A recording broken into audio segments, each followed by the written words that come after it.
Hello YouTube family, Sitaram, Har Har Mahadev ને જય માતાજી. તો આપણે બનાવી છીએ શિયાળાનું સ્પેશિયલ અને મસ્ત મજાની અત્યારે મેથી આવતી હોય સરસ એકદમ. તો મેથી બેસનનું શાક બનાવીએ છીએ. એના માટે એક આપણે આ થાળી ભરી અને બેસન એટલે કે ચણાનો લોટ પેલા આરો મોરો એવો શેકી નાખીએ, પછી રેસીપી સ્ટાર્ટ કરીએ. બહુ નથી શેકવાનું, થોડોક શેકવાનું છે.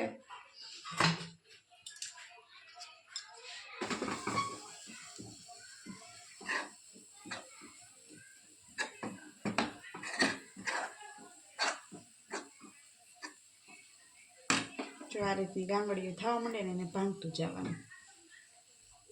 થોડોક શેકેલો હોય ને તો મજા આવે છે. બાકી ઘણા લોકો તો ડાયરેક્ટ બનાવતા હોય, એવું કાંઈ નથી. આપણે શેકીને બનાવીએ ચણાના લોટને, મજા આવે. જો આ રીતનું શેકાવા માંડે ને એટલે બ્રાઉન થાય ને ગાંગડીઓ થવા માંડે એને ભાંગતી જવાની.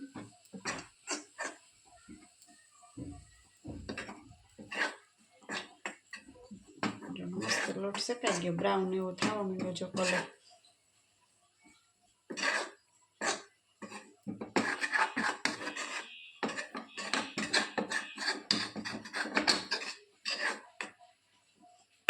જોઈ શકો છો, જો બ્રાઉન થવા માંડ્યો છે. બસ એટલો જ શેકવાનો છે. હવે આપણે તેલ ગરમ મૂકી દઈએ.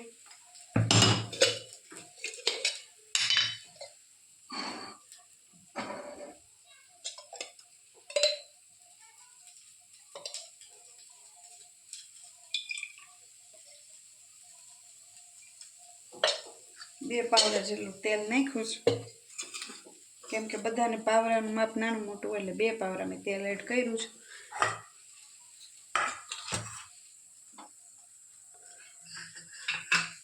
એના માટેની સામગ્રી લઈ લીધી છે, જો ડુંગળી, ટામેટું કટિંગ કરી લીધું છે, અને આદુ લસણની પેસ્ટ, અને આ છે આપણો ગરમ મસાલો. મસ્ત મસ્ત શાક બનાવી નાખીએ અને સાથે ખીચડી ને રોટલી. આપણે જોઈ લઈએ તેલ આવી ગયું કે નહીં.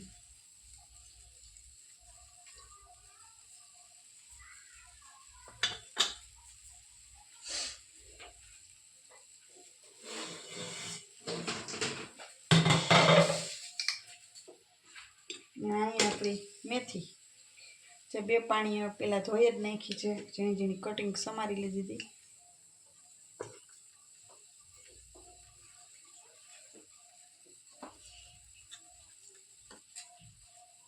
જે જીરું એડ કરવાનું છે.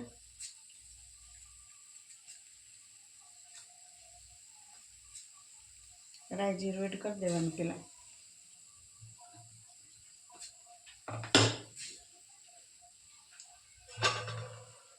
એકદમ સરસ તેલ આવી જાય પછી જ એડ કરવાનું છે ડુંગળી ટમેટું. બાકી તમે લોકો હમણાં સબસ્ક્રાઈબ બહુ ઓછા કરો છો. સબસ્ક્રાઈબ ઓન થાય છે એટલે થોડાક સબસ્ક્રાઈબ કરો. તમારા સગા સંબંધીઓમાં ચેનલને સબસ્ક્રાઈબ કરાવો વધુમાં વધુ.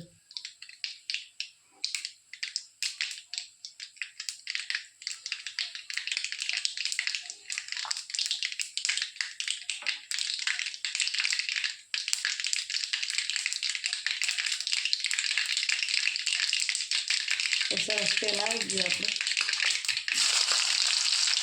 ડુંગળી એડ કરી દેવાની.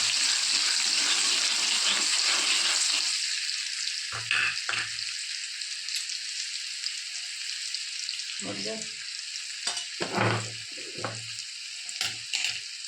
મીઠું એડ કરી દેવાનું સ્વાદ અનુસાર, કેમ કે બેસનમાં હોય એટલે ઓછું નાખશું આપણે.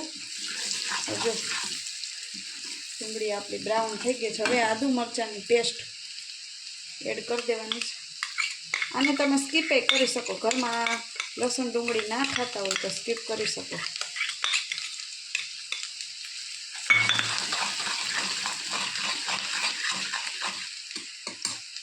આદુ લસણની પેસ્ટ. હવે ટામેટા એડ કરી દઈશ.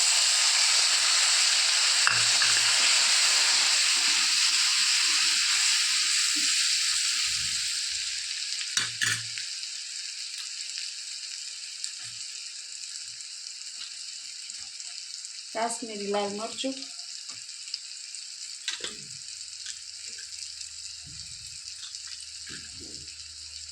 એટલું તીખું ઘરમાં ખાતા હોય એ પ્રમાણે, અને સાદું મરચું, કાશ્મીરી સાદું બને, અને જીરું.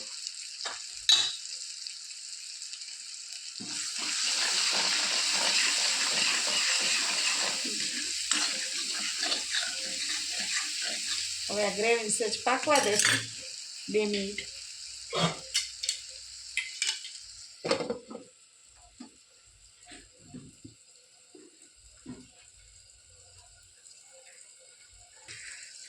ચાલો હવે મસ્ત ગ્રેવી પાકી ગઈ, સુગંધ બહુ મસ્ત આવે. હવે આપણે આની અંદર મેથી એડ કરી દેવાની છે.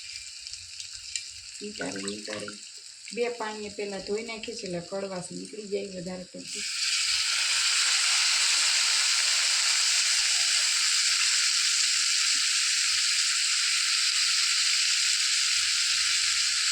ચાર વ્યક્તિ માટેનું આ શાક છે, કે હજી બેસનનું આવશે સામે.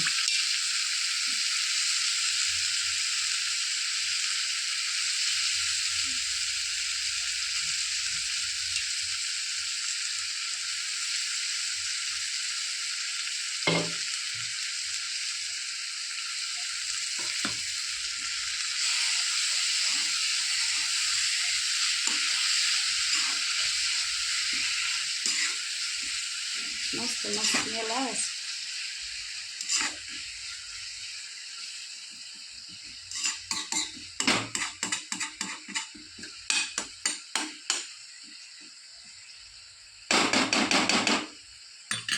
પાકવા દેશું 2 મિનિટ.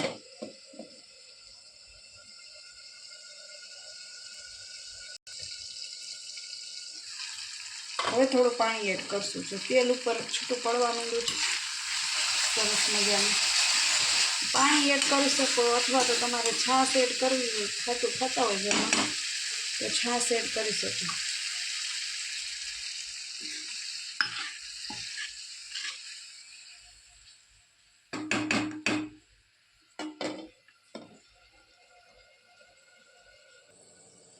જો મસ્ત મજાની મેથી ચડી ગઈ છે આપણી.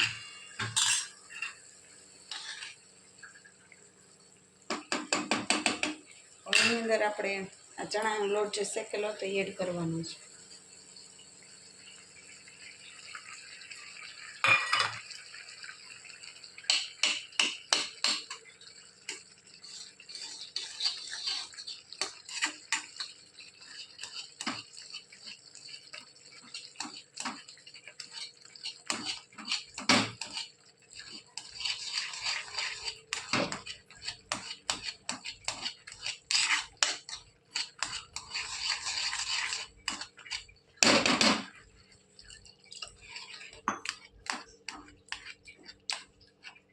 મસ્ત પાકવા દેવાનું 5 મિનિટ. હવે વધારે નથી ચડવા દેવાનું, કેમ કે લોટ શેકેલો છે ને મેથી મસ્ત મજાની ચડી ગઈ છે. 5 મિનિટ કે 5 મિનિટની અંદર બસ પાકવા દેવાનું છે. જો આપણું શાક એકદમ મસ્ત મજાનું બનીને રેડી થઈ ગયું છે. થોડોક આપણે ગરમ મસાલો એડ કરી દઈએ, સ્વાદ અનુસાર કરવો હોય તો, નહીં તો તમે સ્કીપે કરી શકો છો. અને જોઈ શકો છો એકદમ લચકા જેવું શાક, રોટલી ને ખીચડી.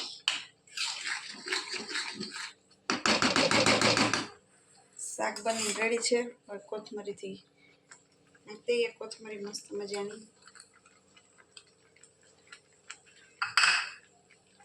અને અહીંયા ચાલો આપણે બંધ કરી દઈએ ગેસની ફ્લેમ. શાક મેથી બેસન બનીને રેડી થઈ ગયું છે. અને અહીંયા બને છે ખીચડી, જોઈ શકો છો. ખીચડી મૂકી જ છે, જોવો છો.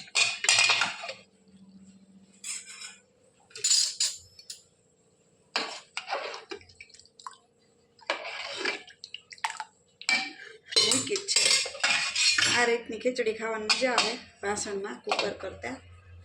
અને મસ્ત મજાનું જો શાક બનીને રેડી થઈ ગયું મેથી બેસનનું, અને ખીચડી થાય છે. રોટલી બનાવી નાખીએ ચાલો. ત્યાં સુધી તમે લોકો લાઇક શેર એન્ડ સબસ્ક્રાઈબ કરવાનું ખાસ ભૂલતા નહીં. ચલો આવજો, બાય બાય, સીતારામ, હર હર મહાદેવ.